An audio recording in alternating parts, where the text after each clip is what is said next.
All right, my friends, this is episode 90 of Prof and Dev Play Games. I am the Professor Larry at Prof Plays Games on Twitter, and that is the Dev Anthony at Summer Speak on Twitter. How was your day, man? Day was pretty good. Day of work, but I had some E3 conferences on in the background while working. Nice. And it was worthwhile. Were you the only one at your studio who had it on in the background, or were other people watching too?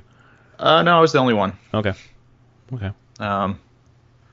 Sometimes I feel like I'm the only one that cares about all the news and stuff going on. Really? They're just, this is a job, and it's not a passion of theirs besides the job? It is a passion, but as most people, this may come as a surprise to some people, probably, that they're like, oh, people that work in games love playing games. A lot of people working in games love games to a point. Mm-hmm. Like, they have their certain, like, one of the guys is very into specific PC games. Has no other, like, doesn't really care about consoles at all. Uh-huh. Just has the games that he wants to play, and that's cool. The artist has very specific tastes. Not in a bad way, just like, if they announced a new Mega Man, he'd probably be super excited. Right. But otherwise, that's not. Yeah. It's like, nope, he likes games that have a lot of cool art and just likes looking at that. But it's kind of an interesting thing. Like, you would find that a lot of people that actually make games don't care about all games. Mm-hmm. Interesting. So, well, if you're tuning in for the first time, this is our E3 reaction episode number 2. Yesterday we posted episode number 1, which covered EA and Microsoft and Bethesda. Today we're going to cover the PC gaming show. We're going to cover Ubisoft, and then we're going to cover Sony. Sony will be interesting because I was at a breastfeeding class, so I know nothing about the Sony show except for the first 2 minutes. There was no audio for some reason, apparently. Yeah. That's all I know, so you're going to reveal that to me. That'll be fun. So if you're, tuning in for the first time, we post shows every Sunday. It's news, discussion, games that we're playing. That goes up every Sunday, but for E3, of course, we're putting up an episode every night. So please subscribe, leave us a review, keep coming back and listening to our E3 coverage. And we're going to start now with a little bit of news from the PC gaming show. So what stood out to you from this show? So, overall, the things that stood out to me, XCOM 2 expansion. Mm-hmm. It's similar to the first game's expansion. It's just more stuff in it, so when you play the game again, you have a lot more options. It refreshes the game really well. It looks cool. I'm a sucker for XCOM. But that was really it. Like, there's a lot of stuff in the PC game that just was like, okay, yep, cool stuff. I'm sure I'll see it on Steam. I have to give a shout out to BattleTech. I backed that on Kickstarter. Oh, nice. This particular one. Okay. I have the beta. Uh-huh. I have a shelf of books behind me, of BattleTech books. So, it was cool to see them on stage. Like, it's safe to say you're into BattleTech. I am very into BattleTech. I've been into BattleTech since 7th grade. So that's just a very nostalgic property for me. And it was the guy, Jordan Weissman, on stage was the creator of BattleTech. Well, and BattleTech's where you get your nickname, right? My other older username, yes, that is a BattleTech name. That's what I thought. Cool. And my Steam profile is a Jade Falcon, which is a BattleTech faction. So it stuck with me for a long time. I was young impressionable when I picked up the box set for the first time. Right. No, that's cool. It's good to be passionate about stuff. Yeah. So BattleTech, is this game coming out soon? I'm in the beta. Okay. I got a beta on Steam. I've played it. There's some. It's just basically skirmish battle that you can play, and they're just asking for feedback from this beta. I'm thinking end of this year, I think, is the plan, or beginning of 2018. Okay. They got a bunch of money on Kickstarter, like enough. They were always going to make it. They did a Kickstarter where it's like, well, however much money we'll make a bigger game and more features, and they hit everything. So they're making full single-player campaign, which they were showing off today, solo skirmishes, and then multiplayer skirmish, the whole thing. Like, just a bunch of content, tactical robots fighting each other. So I'm looking forward to that. The next one that surprised me, though, was Tunic. Yes, that's the one I want to talk about. Tunic. That looks so cool. They have a Steam page. You can't buy it or pre-order it or anything like that right now, but they have a Steam page now. It looks rad. I saw a tweet coming across from like the best game of the show is Tunic, and I was like, I looked at it and it's like this 2D, 2.5D like isometric fox, and they said it was like Zelda clone. I was like, I don't see the Zelda so much, but this thing looks rad. It's Zelda, and it's going to be a little bit of that. I would say, think of more older school Zeldas, and it's just an action adventure game. With people can equate it to older Zelda-like combat, which is like a lighter Souls combat. Mm-hmm.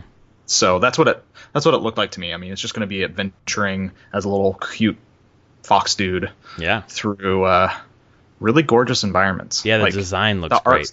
Art style is fantastic. Yeah, I totally agree. Speaking of fantastic art style, Griffland. Yeah, the new one from Clay. Yeah, completely RPG. I've been waiting for something like this out of Clay. So I was playing. They always nail art style. So I was playing a Clay game last night after we played some Mark of the Ninja. Just nice, fantastic. But this Griffland stood out to me as well because of the pedigree, of course, of the developers, but also the art style and how RPG is this? This is like full board. It looked like it was like a turn-based RPG. Like what I could gather from it was like 3v3. Like you have your team and you're taking turn-based Final Fantasy style turn-based combat. Okay. So I think it's more JRPG-ish in some ways. I have to look more. Again, it's such an early thing. I think they just put out Oxygen. What is that game on Steam? From Oxygen. Clay? Yeah, Clay has one on Steam right now called I can't remember the name of it. Oxygen not included? Yeah. Okay. That's currently on Steam that they're working on. So this is the next game after that. Oh, I thought Don't Starve was their last game. Guess not. Nope. Wow. Yeah, this one just dropped less than a month ago. Yeah. Okay. So I mean, they're working through stuff. I will give anything they make at least a look. Yeah. It tends to always be pretty quality designs and great art. God, the art is so good with their stuff. Yeah, really I would expect this would eventually, like it's PC here now, it's going to probably show up on consoles too. Most of their stuff eventually comes to consoles. So the only other thing that I have note was they showed Wargroove in the show. Oh, nice. The one that's coming to Switch. Switch. Yeah. Okay, I'm going to check that one out. How did it look to you? Did you watch it at all? A little bit. I was distracted during the time. I just kind of came back and I was like, oh, they're playing Wargroove. Yeah. I mean, it's Advanced Wars style thing. They showed a tile editor on the PC side. Like you can make your own maps and missions and stuff and trade them. And it says you can share maps and go online and download other people's maps. Yep. For you, the next thing after that, they showed Shadow of War on PC. Yeah, I heard there's a new cutscene basically. Yeah. New trailer. Yeah. I want to watch that. Yep. I mean, that's just a no-brainer pre-order for me. Like probably this week with the Sony incentive. So yeah. Did Lawbreakers look good? Did you see that at all? I mean, it's competitive FPS, Twitch FPS, done by Cliffy B. Right. It's a hard thing where I'm like, you talked last night about Overwatch being like you had your best games with Overwatch. Overwatch has set the bar so high on that type of thing that I look at other just kind of online shooters and I'm like, wow, this is an Overwatch. Your game is not Overwatch. Forget it. I mean, it's cheaper. It's like a $30 Exactly. game. I think they're smart to come in at that lower price point. Yeah, but it's trying to be a competitive FPS. Is it a hero shooter? Or is it more like a Quake kind of thing? It seems more Quake. Okay. Quake-like. Mm-hmm. Definitely in speed. It's trying to be faster like Quake. We'll see how it goes. It's been in pretty long development. Yeah. It's had some issues. They've revamped it a couple times, and just as the market's been changing, key part being Overwatch hit, and they're like, crap, we have to adjust now. I liked for the PC gaming show scene. I think Phil Spencer was there and Turn 10 was there talking about the Windows games or the Xbox games basically that would be on Windows. Yeah, they did a whole chunk there of Forza, Sea of Thieves, the last night, which we can say the guy came out on stage and gave lip service apology. Said that he's changed since those tweets Yeah, about but how he hated we don't know. feminism. Yeah, We don't know how he's changed. Yeah, or what. So Yeah, still skeptical, but step in the right direction. it is a step in the like actually coming on stage and not ignoring the issue, at least. Yeah, Because and I was kind of expecting him just like, I'm not going to talk about this. Right, So, and I think that on all sides, if you're upset about something and someone like makes steps to like address it and say like things are different, and I don't know if he's apologizing or not, but to at least hear them out. And from what I heard, it wasn't enough at all. It wasn't very specific. no. So, other thing, We'll see if yeah. that keeps coming up. Yeah, it probably will. Yeah. A couple other things from this show that were interesting to me. One, Ready at Dawn apparently is doing a VR game. So Ready at Dawn did The Order 1886, and then moved on to Deformers, and now on to a VR game. Like they are just bouncing around to just really. They're not typecasting themselves, I guess, is what I'm trying to say. No. And then PlayerUnknown's Battlegrounds, they really a lot of stuff was. People were very excited that they're adding vaulting to the game. Like, is that I don't understand this game, so is that great news? I can only assume it just means you can move across things faster. Okay. I think. I don't know. Eventually, I'm going to have to break down and play this game. I kind of feel the same way. Like, it's a pretty good price, and like this is such a phenomenon. I don't think I can miss out on it. Yeah, exactly. You at least got to try it a little bit to see what is this all about. Right. There's certainly something there. Yeah. Yeah, so I mean that's kind of the stuff that's really stood out for me. Yeah. That covers what I was looking at too. Cool. So let's move on to Ubisoft, which, I mean, from what I've seen, and I have not seen the Sony one, Ubisoft I thought was the best conference of the whole thing. So. Yeah, I would actually. I'm on the fence. Like, Ubisoft showed a lot of stuff. They sure did. They definitely showed some stuff that I'm just like, yeah, whatever. Mm-hmm. Like, there's a middle section of their thing where I'm like, where they're going through South Park stuff that I'm like, I don't care. Yeah. I really don't care. Right. I know that you have the South Park license and you get to make these games. I just don't care anymore. And you do not care because it's taken so long, or you don't really like South Park? I enjoy parts of South Park, but I definitely feel like I've moved on from South Park. Yeah. Right. And so it doesn't have the edginess to it anymore that I kind of cared about. And yeah, my heyday with South Park was in high school. After high school, Yeah. I never really watched it again. I watched it in college some. There was some interest. And I still think there were some funny episodes in that point in time. But I still need to watch the Wiener episode. oh god. Yeah, still need to watch that. But I so hear what you're saying. Where do you want to start? I fucking want to start with Mario and Rabbids. What the hell was that? I want to start what the hell was that? where they started. Like, I had very low expectations for this game, and seriously, I'm the most excited for this game out of basically anything they showed.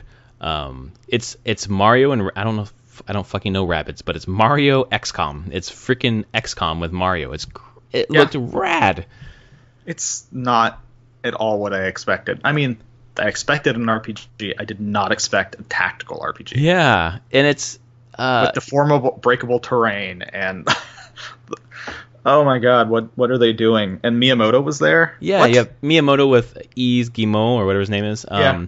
And basically Miyamoto saying, we said to Ubisoft, you want to use our property. We want you to use this property. We want you to make a Mario game that's never been made before. Don't make a platformer. Make something that's totally new. And they definitely did. Yeah. Gee, like, this could be big. I think this could be big. This looked really good. I think so. I mean, the last time, take the Super Nintendo when they did the Super Mario RPG and said, Square, make an RPG. Right. And for the time, no one noticed it really, but it's a really good game. It's a really strong RPG, and I feel like this is the same thing. You're looking and you're like, this shouldn't work. This shouldn't be a thing. Exactly. And it totally is a thing. And yeah, I'm I'm very excited to try this game out. Oh my god, me too. I'll have a Switch, and this will be perfect for a Switch. Well, I love the Kotaku article here. I think it's Josh Hamilton or Kirk Hamilton. Oh yeah, Kirk Hamilton. He says at the end of the little write-up about this game, for all the jokes everyone made about the stupid rabbits, the best joke of all may wind up being that this game is great, and it's going to be out August 29th. We're not going to wait long for this. That's great. No. And then they were both on stage with their Mega Busters, basically, like this. Yep. And watching the trailer and seeing Mario shoot like lasers at something is just really weird, and really cool. So yeah, I was completely. It was a good way to open. It was such a crazy way to open, because I just feel like that's a huge game. Like, and obviously you start with huge games, but it was great. Just right from the beginning, just like bam, bam, bam. But no one expected a huge game out of it. No. They definitely made everyone just like sit down, shut up. Yep. We know what we're doing. So crazy. That was big, and they went into Assassin's Creed Origins. After that. Yeah. Yep. So we see more of it. Right. It looks really cool. It looks really good. It really does. I think it was very good of them to take a year off. Just give more development time for this. Yep. Did you watch, or afterwards, I watched half an hour, like, open world. IGN had the thing where they basically played half an hour in the open world. And it looked like you could climb most things. There was some jankiness to the climbing, where it wasn't as smooth as Zelda climbing. But when you got to the top, in previous games, you get to the top and you synchronize and it spins around and whatever, opens the fog of war recedes or whatever. And this one, as far as I could tell, when you get to the top, he spins around, so that's the same mechanic. But then things pop up on your the compass on top. Yeah, it was weird, subtly different. I don't think the fog of war receded in the same way, but it just popped things up on your compass map basically, and that was it. So it was the same as Zelda, where you're looking and you're actually seeing things. But instead of you putting the things on the map yourself, it did it for you basically. It still does it. Yeah. Right. But I think it looks gorgeous. I know they're running on Xbox One X. God, the more that I say that name, the less I like it. It sounds like S, like Xbox One S, Xbox One X. It runs on, like, it's too many syllables. Mm-hmm. You're just gonna call it the X. Yeah. So I know it was running on the X, but it looks good. I think it'll look good on the Pro too, or even regular PS4. But it's I think it's the probably Assassin's Creed that you've been waiting for a while. It is. I think this will be a good one. Everything I've seen, they're doing some fun stuff with it. They're trying new things. Yeah. It's about time. They needed to take, right. Like I said, they needed to take a break. They needed to reevaluate what they were doing with the series. Yeah, and I think it will help. I feel bad for people who got burned on Unity and said I'm done because of how bad Unity started off at least, and skipped to Syndicate, because Syndicate is good. It really is. But anyway, that's my weekly pitch for people to play Syndicate. So what else stood out to you from this conference? Stood out to me. I mean, are we going right? So we're going through. I don't know, because there's some things that still. They said didn't care about the South Park. They showed a steep expansion. Yeah, whatever. Crew 2. Don't care. It looked good. Crew 2 looked good. It does look good. I will say that. I don't. There's more to it. Like there's you're that's racing true. cars planes, and boats and planes. It actually isn't that. It reminds me of Forza Horizons. Oh yeah, absolutely. In some way, like definitely their take on that kind of. Yep. It could be cool. It looks more feature complete than the Crew one did. I played that for about 5 hours and kind of bounced off. Oh, the other thing that was weird. Did you see the Starlink? Yes. What in the hell? They were started building ships together on like a Switch controller. What? I think that's just like some way to like invest you more in the game, right? Like it doesn't do anything. It's just like a physical thing for you to see as you're playing, or is that just a motif for the reveal trailer and that's not a real thing that's going to happen? I think it's a real thing. Oh. I think it's like Skylanders. Okay. Yeah, I mean it's definitely a Toys to Life kind of thing. And I think the parts that you put on affect what your ship what weapons and stuff it has in the game. Although they did also say you could just buy the parts digitally as well. How is that going to work with like the? I mean, I can understand it with the Switch controller because there's NFC reader, but not for the PS4 or the Xbox One. I don't know. Yeah.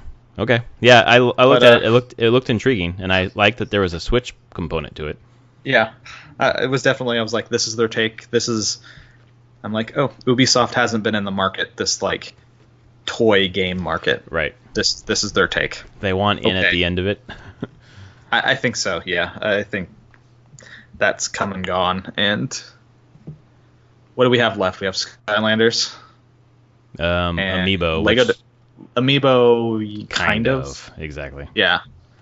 And then Lego Dimensions still. Yeah, but I think that's dying out. I think that's fading away. So yeah, I think that fad has passed. So yeah, I think we can head towards the end then. Yeah. Well, real quick, Far Cry 5. They showed that's the end. Oh, that's the end. I thought no. There's one other, but those two were back to back. Got it. Okay, go ahead. So Far Cry 5 trailer. We actually got to see gameplay. Yeah. And I'm sold. I want to try it. I'm way fucking sold in this game. Hell yeah. Co-op. We could play co-op. Mm-hmm. I want it, dude. I want this game real bad. I'll hire you as a friend to come in and drive a truck. Yeah, it's like hire this guy, hire that guy, hire your friend. Co-op. Get like a monster truck or whatever the fuck it was. Yeah. Or get the dog. The dog. Little boomer. Yeah. I'm sold. It looks like an interesting take on Far Cry. Finally, something that excites me in that franchise. And yeah, you fight really crazy cultists. Yep. In Montana. We're fighting some cultists and some Nazis. I think it's the right time for that kind of fight. Yeah. And did you see the billboard for the Testicle Festival? I didn't, because I was listening to it more than I was watching it, because I was doing some baby stuff. It was really funny. I'm gonna have to check it out. You're just like, of course they put a. Yeah, that sounds about right. Yeah. So then we get into the last one, which I'm gonna have you take completely, because I don't know shit about it really. So I mean, people have been waiting kind of for this game. They're like, no, kind of calling like, oh, they're going to announce this. They're going to finally announce. And most people are like, no, they're never going to do a Beyond Good and Evil 2. Like, just forget about it. It's been too long. The last time they showed this thing was 5 or 6 years ago. That it's dead. No one's doing it. And lo and behold, no, we get a gorgeous trailer setting tone, incredible tone. You get, I don't know how you felt about whenever you first saw the swearing monkey. It was rad. I was like, I didn't know. I thought it was a new IP. I was like, this game looks awesome. What is this? It's so random and weird, and the visuals are so striking, though. I was all about it. Yeah. So, I mean, this is just a cinematic. So far, I mean, it looks very Pixar-esque in some ways, like a swearing adult Pixar. Yeah. Right. But you hit that. I was still questioning exactly what it was through most of the trailer. I saw at the beginning. I was like, oh, this could be Beyond Good and Evil 2 with the pig and the monkey talking to each other and having just crazy attitudes. And then they go into the crazy, like, hover bike chase part. And I was like, no way. This is something new. This doesn't fit. And then they got to the end and they revealed the woman with the green eyes. Jade. It's not Jade, though, because this is a prequel. Oh, okay. They announced that this game is a prequel, and this is before Jade Eve's ever alive. So, Jade's mom, maybe? Yeah. Could be. And that it's going to be completely about, like, traveling the galaxy. Like, you can go from indoor... It kind of, I'm like, feel bad because it has the No Man's Sky kind of like, hey, you can be indoors... walk out and within seconds be in space. Yeah. Like completely multiplayer, the whole thing. So where you can see each other in the multiplayer? I'm pretty sure you can see each other. Yeah. But you can play it solo or co-op. So I assume it's a small number of other people. Right. You can invite in and play the game. there's not a lot of details. It's not playable. I don't expect this game for a couple of years. Yeah, I was going to ask you this is just a tone piece that's going to be a couple years out. Tone piece, I say next E3 they actually have a playable demo. Mm-hmm. And then maybe they're shooting for end of the year 2018, but I'm going to probably say it's actually 2019. Oh, okay. I think this one's really far out. What a head fake, though, because Ansel said that he would absolutely not be at E3. Whoops. Yeah, no, they totally faked people out on this. Yeah, good job. And it was unexpected, and just the reaction online and from the audience was incredible. Like, this is Beyond Good and Evil was so ahead of its time from kind of just tone. We were trying to do Jade and her pig friend, and I mean, strong female protagonists about gathering information, less about combat, more about intellectualism. Like, this is crazy, like really focused on story. We're talking 2003. This kind of game was kind of unheard of, and it didn't sell well. It sold so bad, but it had incredible critical review. Yeah, it's a game I just keep hearing about in podcast after podcast after podcast. So I don't think the combat, a lot of the gameplay holds up.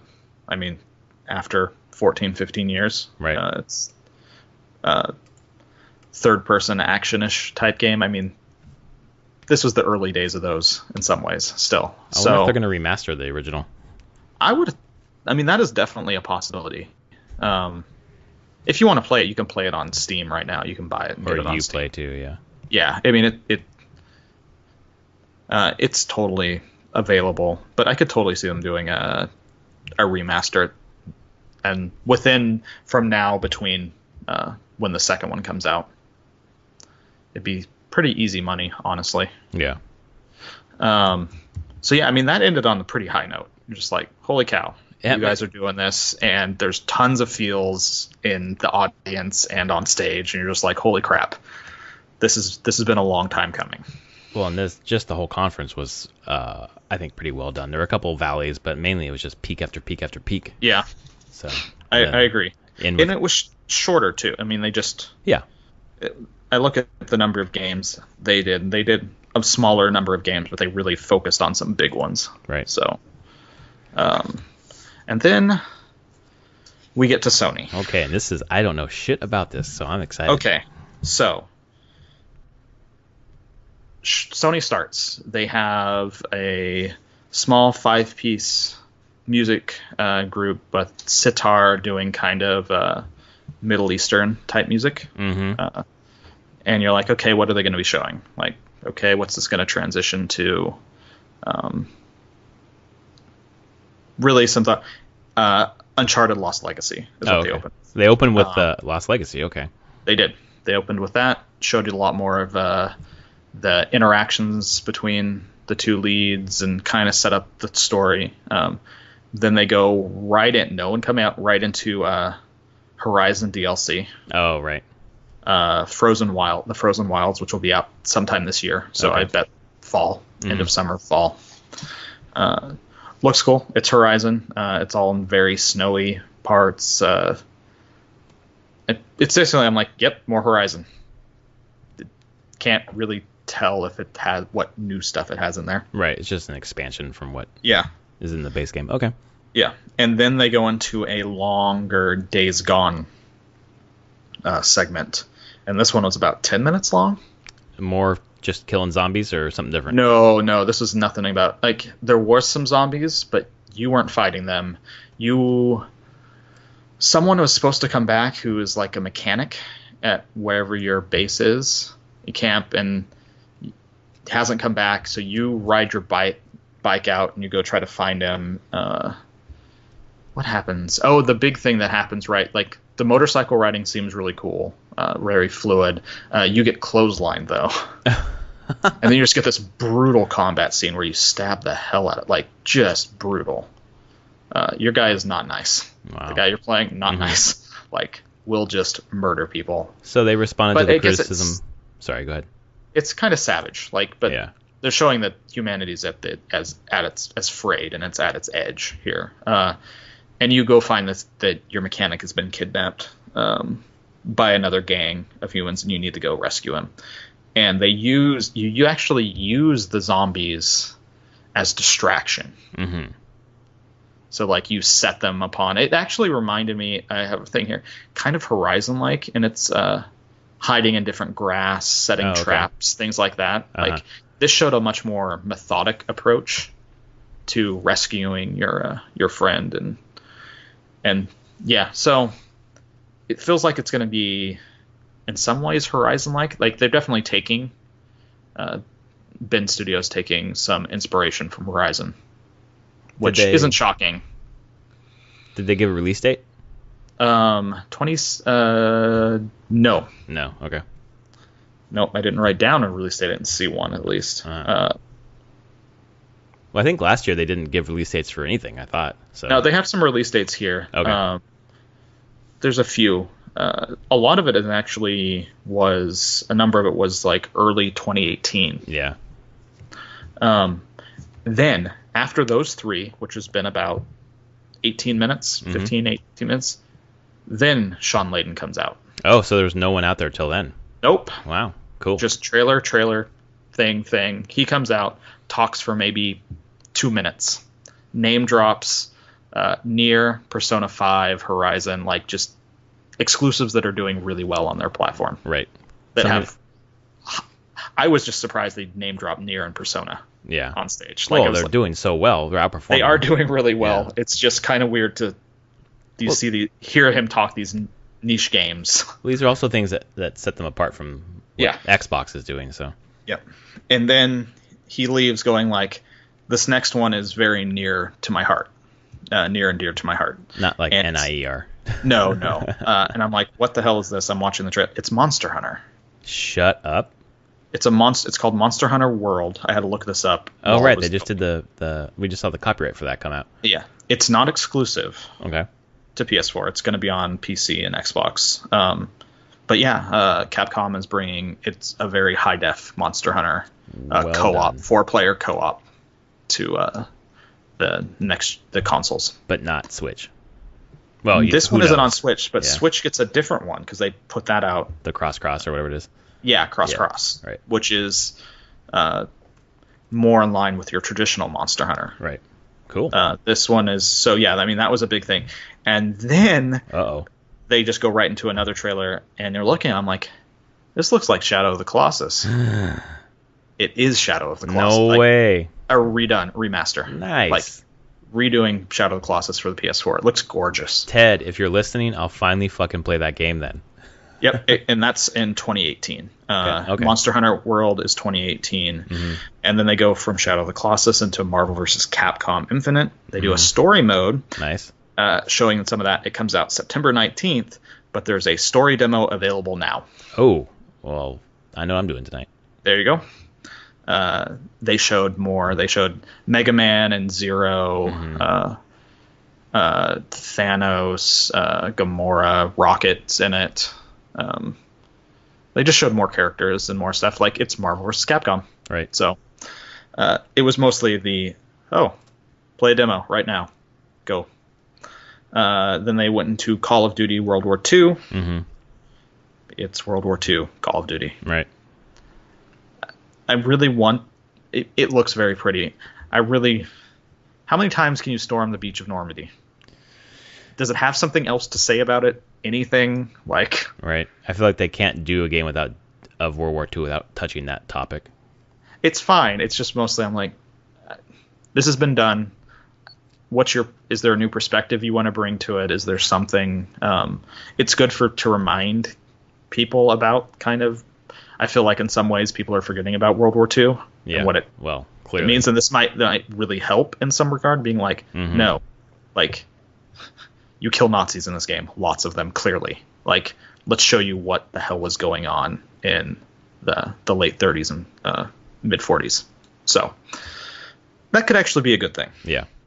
And then they go into a big chunk of VR stuff. Oh, wow. They actually did go into 2, 3, 4, 5. 1, 2, 3, 4, 5, 6 VR things. Oh, wow. And the first one, which was weird because it was not in Bethesda's presentation, Skyrim for PSVR. No way. Okay. Yep. That's interesting. Why wasn't it last night? Huh. I don't know, because it's exclusive to PSVR. Oh, it is exclusive. Yeah, as far as I can tell. Oh, wow. Okay. It may not be, but it was definitely branded to PSVR. Well, it's kind of like the Xbox yesterday. They kept saying exclusive when it really wasn't. So yeah. I wonder. And then they announced some new stuff. Star Child, kind of a sci-fi stuff. The Inpatient. None of this actually was. I was like, okay, sure. Military shooter VR thing. Final Fantasy 15 VR, Monster of the Deep. Can you guess what it is? The Monster of the Deep? It's not that big turtle thing you kill afterwards. The level No, 99 thing. that's the name of the thing. It's a VR fishing game. Oh, shut up. And it's out in September. Oh my god. It's all fishing all the time in VR no. and Final Fantasy 15. What the fuck? That's what they took away from that, huh? I laughed so hard. Wow. Oh, that's good. But then they got to the one at the very end. It was called Moss, and it's basically you play kind of. It looks like you can see a reflection in water at one point, and you are playing like a spirit guy that has a mask on, and you're basically manipulating the world as this like cute little mouse with a sword and a cape is traversing the environment to go on an adventure. Whoa. It looks. It's not going to be, I'm like, if I have access to a PSVR at some point, I want to play this game. Like, it just looks really cute. You're solving puzzles in different rooms to, like, move statues, move things around so that this mouse can traverse through and, like, helping him out in fights and things like that. That's fun. So, yeah, it seems like it could be a really, really fun, different take on VR. Not so serious, which is nice. And then we got done with VR. And then we went into God of War. Mm-hmm. And this was more of a just straight trailer. More cuts showing you Midgard, more of the Norse mythology. It has such a different tone than the first three God of Wars. It was like more story to it, right? Like more. There's more story, but then like Kratos is older and more sullen. Like the whole game just feels more sad. Mm-hmm. Like it feels like a sadder tone. It's not about just wrecking everything, even though Kratos can still wreck all the enemies. Like it just doesn't emphasize the things that those first three games did. It definitely feels like it's emphasizing different emotional beats. And it looks grand. Like at the very end, they end the trailer with you meeting Jormander, the world serpent in Norse mythology, and it kind of hint like something about the boy and being Kratos' son and the mom. Like there's definitely was some hints of some more of the deeper story and why that boy is special, why Kratos is protecting it, like the whole thing. Like there's definitely digging into the story of like, well, why did Kratos end in Midgard? And clearly he's not welcome in Midgard. And did they give a release date for this game? They did early 2018. Oh, that was as far as I got. Yep, Q1, Q2, okay. probably. Yeah. And then they went into Detroit. A new thing of Detroit, and I am so ready for this game. Really? God, this was all about. Again, they did something where you're showing a character, and they're like, "Let's back up. What if you chose something different?" Oh yeah, they did it last did time that too, again. right? And they did this. This lasted longer, but it was like setting up more of what the, at least partial story of the game, which is about androids uprising against humans. And in this trailer, you're playing the android who is choosing to rise up or not, and how violent do you want to be? And to me, it just, you've known me long. Like this is just so up my alley. Yeah, absolutely. It is dealing with huge philosophical questions, and it's presenting it in a branching story sort of way where your decisions really do matter a ton, and what you decide. And like if we were both playing, we'd probably experience a very different game. Right. That's cool. And it basically sold me on the fact that I think Quantic is it Quantic Dream? Yeah, Quantic Dream. Yeah. Is going to do what they've been trying to do for a very long time. There is no release date for it, though. Seriously? There's no release date? No. Wow. So And I look at what they're doing, and I think this game is just going to take a while. Yeah. They're showing it each year, saying, nope, it's still in development, and we're going to show you new things, but this is going to take a while to make. I wish they'd stop. It's content heavy, and I wish they'd stop showing games so early, to be honest. a little bit, yeah. Yeah. And then you have Destiny 2. Of course, it got to be in there somewhere, but they confirm exclusive strike for PS4, Yep. gear, exotics, and a PvP map. Right. Exclusive for PS4. So, if people are playing Destiny 2, they're going to be playing it on PS4. Right. Yeah, because it's exclusive for at least a year. Yeah. Yeah. So now we've made it through all of that. You get back from Destiny 2. Sean Layden comes back out. Second time. The only other time he's come back out. And says, we have one more thing for you. Hope you enjoyed all the last 60 minutes of trailers and games. And then goes off stage. And what do you think it is? I hope it's Bloodborne 2. Nope. What? I don't know, man. Spider-Man. Oh yeah, of course. Duh. It is a 9-minute long demo. Really? And the game looks fucking incredible. Oh, geez. Okay. Holy shit. Does it Wow. look incredible. It's like take what they did. It reminds me of the Arkham games meet Uncharted. Dude, that sounds amazing. And like really whenever you look at like the Arkham games, like the combat in the Arkham games, like Batman, you really feel like when Batman's hitting something, he's going hard. But that's not Spider-Man. Spider-Man's all about like crazy environment interaction. Yeah. Like webs everywhere, pulling things around, like very ballet dancing. And Insomniac is doing this, right? Yeah. Yeah, the Sunset Overdrive people. And you can tell. Really? Okay. The locomotion is insane. Oh, man. Like the movement as you're going through the sea. You have to watch this trailer.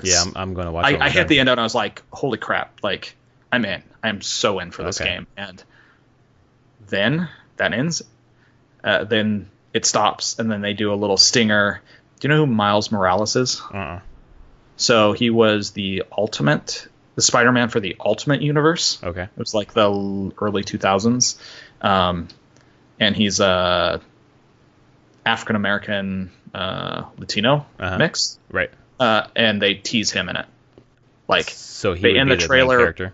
No, because the whole thing has been a different Spider. It's been the Peter Parker Spider-Man. And at the end, they tease him like videotaping, using his phone to capture video of Peter Parker Spider-Man. And like a friend's like, hey, Miles, we got to go. Dude, so they're going to cool. probably mix the two together. Like maybe a mentorship thing or some point. They're not teasing Miles Morales just for the hell of it. Yeah, like, of course not. This is a very important Spider-Man. So awesome. That sounds like a quality Spider-Man game. But was there a date? 2018. Okay, yeah. So, and then they end. No Last of Us 2, no Bloodborne 2. Nothing from actually. Dang. But I looked through this and I'm like, okay, how many games did they show? They showed 16 games, 1 DLC. How many of those games are coming out this year? DLC? Uncharted. Okay. Lost Legacy. DLC. Not Days Gone. Not Monster. Not Shadow of the Colossus. Marvel vs. Capcom Infinite. Call of Duty. World War II. Skyrim. Destiny 2. Yeah, Destiny 2. Skyrim VR. Final Fantasy 15 VR. I think most of the VR was this year. Okay. Yeah, then Destiny 2. Well, and there were like games like Ni no Kuni 2 was not in this presentation, but it was announced earlier as coming out this year. Yep. So there's one thing here. I mean, and this went on, their whole presentation was just over an hour, like an hour and 15-ish minutes total. And this is where I'm like, man, was this good? Was it bad? I mean, I was expecting all these games, but then you just mentioned, you're like, don't toast games that aren't coming out for a while. Yeah, right. So I actually am like looking at it, I'm like, you know what? They're showing stuff that will most likely come out before next E3. So all those 2018s, you're thinking like it's within the next year? Mostly. I could see some of them, like Spider-Man and like Shadow of the Colossus, being like later 2018. Mm-hmm. But most of this stuff would be out before next E3, ideally. Right. And the next E3, that's where you see Bloodborne. Like, I'm like, they have so many games. They do. Like, they showed 16 here, and I'm like, oh my god, like, they didn't show Last of Us 2. We know that's in development. Right. But that makes me think that Last of Us 2, they'll show that next year at 2018 E3 for a fall 2018 release. Yeah. Would be my thought. Right, like, that makes they're sense. They're not gonna show it until it's closer to release. The only one on here that is weird on that is like Detroit. Yeah, because that seems. And I don't know what the reason they keep showing. Like, yeah, they want to keep reminding people. It's intriguing to me, but they're definitely being coy on when that one's going to actually be out. So it sounds like there weren't like a ton of huge surprises. I guess outside of Shadow of the Colossus, perhaps. Yeah. Yeah. And it was just in there. It wasn't done as like a giant thing. Right. Yeah, I really, it was weird in that way.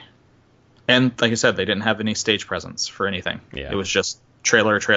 Although Kotaku did a weird article, it was a Polygon, where they talked to Layden afterwards, did an interview, and like, well, what was that about? And they're like, they basically said, don't expect us to do the normal press conference ever again. They're going back. They're going the Nintendo route, based just like Bethesda did. Like Nintendo and Bethesda, where it's like, because these presentations they're not really for the press anymore. Yeah.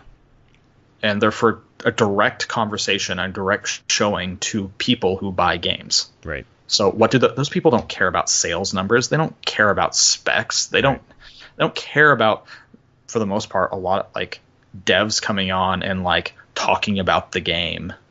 They want to see the games, and they made it perfectly clear that they're just like, no, we'll just show you games then, and we have more games than we can have time for. Yeah, absolutely. And actually, that's where now I'm sitting afterwards. I was like, well, this isn't the most exciting conference Sony has done. If you sit back and think about it, they have so many games coming out in the next 2 years that are exclusive to their console.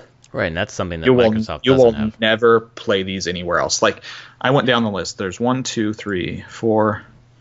I won't count the VR stuff. 1, 2, 3, 4, 5, 6. Of the 11 non-VR games, 7 of them are completely exclusive. Right. You will never play those on PC or any other console. And I don't think Microsoft had one. Yep. Because you can play them on the PC.